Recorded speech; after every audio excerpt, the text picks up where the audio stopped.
Morning ma'am বলে সুর দেওয়ার দরকার নেই, পাশেও একটা ক্লাস হচ্ছে, মানে এতটুকু উপস্থিত বুদ্ধি তোদের মধ্যে নেই।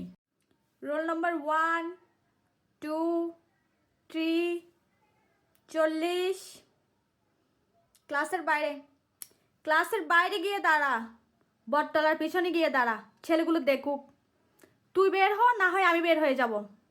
এই যে কেশবতী কন্যা, চুলটা বাঁধেন, এটা কোনো ফ্যাশন শো না, এটা স্কুল। দুপাশে ভালো করে বেনি করে আসবে আর মাথায় ভালো করে তেল লাগাবে। মডেলিং করতে আসছে। দেখি দেখি চিঠিটা দেখি, মানে কি ক্লাস 7-এর অবস্থা। সোনিয়া দি, এগুলো আমরা কাদেরকে পড়াচ্ছি? লাস্টের বেঞ্চেরগুলো সামনে আসো আর প্রথম বেঞ্চেরগুলো পিছনে যাও। তোরা ভালো পড়াশোনায় আমি জানি, কিন্তু ওই গাধাগুলোকে তো আমাকে মানুষ করতে হবে।